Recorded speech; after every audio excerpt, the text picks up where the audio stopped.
Well, China fired an intercontinental ballistic missile into the Pacific Ocean for the first time in 44 years on Wednesday, a show of force set to fuel concerns in the United States and among its neighbors as well. But the test, Beijing's first major missile launch since twin hypersonic weapons tests in the summer of 2021, comes as the People's Liberation Army is conducting intensive air and naval drills around the region and ahead of a call between Chinese leader Xi Jinping and US President Joe Biden expected in the coming weeks.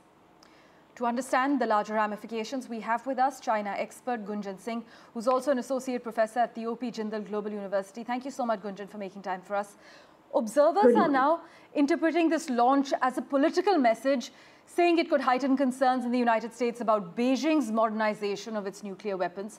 But Gunjan, by conducting this ICBM test at the same time as other drills like the one in the South China Sea and the Western Pacific, do you believe the PLA is flexing their muscles with all domain capabilities? How would you analyze this situation?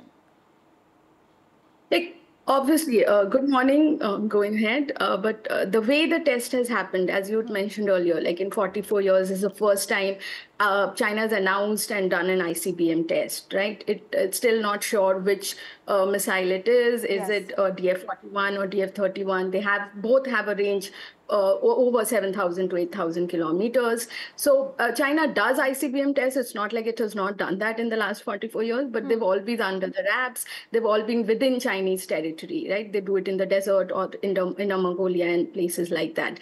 North Korea also does the test, but they said that they generally launch it vertically higher. They test the range, but generally the re-entry is closer to their territory. So the threat or that they're targeting another territories is lessened to some extent. This, China did say that it did give warning. It was doing a test. It could be, obviously, it can be a nuclear missile going ahead if they want a nuclear payload launched with this.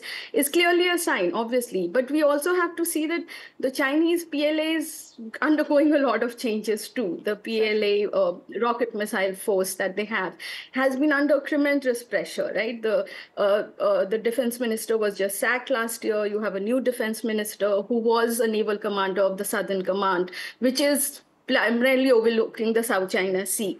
Given that Japan, Philippines, Taiwan have been major issue in the last 1 year, we know. Like with Japan, they just had issue last month when Japanese said that China violated their airspace.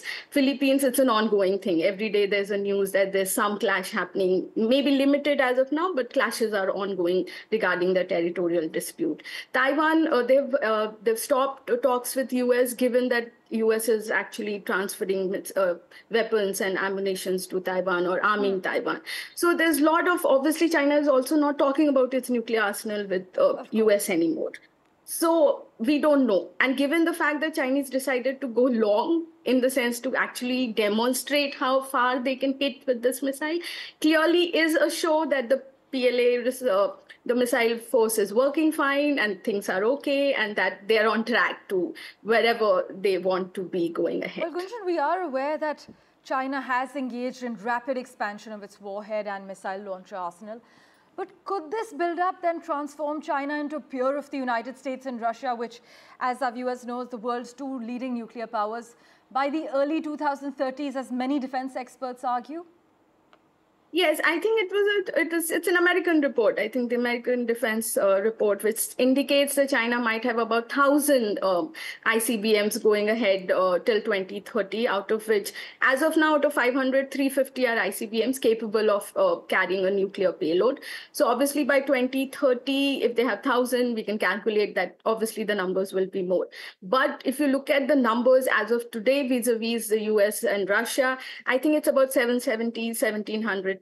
Overall, it's about 5,000 each between the major powers, if we erstwhile superpowers, if we go by that logic. So China still has a long way to catch up. Obviously, even in 2030, it's still standing at around 1,000 capable ICBMs or missiles. But obviously, there is this fear because they've obviously stopped the nuclear talks with the Americans. There's a lot of conflict. China has been asserting itself in the South China Sea, South Asia, and other regions post-2013 aggressively. Plus, the fact that Chinese have demonstrated it openly is actually to show that if they want, they are capable of doing it. And also the number that they hold today is beyond the deterrence level. Like, why do you need, it's like if you have a no first policy, you don't need 1,000 ICBMs or missiles in order to say that we're just doing it for deterrent. So the capabilities are obviously way ahead the deterrent level. And obviously it's an unease for other countries in South China Sea, in South Asia, that China can attack their land if it wants to any given day. And it's coming at a time when China has considerably heightened tensions with Japan, with the Philippines, as you mentioned, Taiwan, of course, and political insecurity tensions with the United States. Well, it's a fraught time. It's also the UN General Assembly week. China is sending a strong signal, many say, about the power they can project around the world. Thanks so much, Gunjan Singh, as always, for making time for us on The World 24/7. Thank you for having me.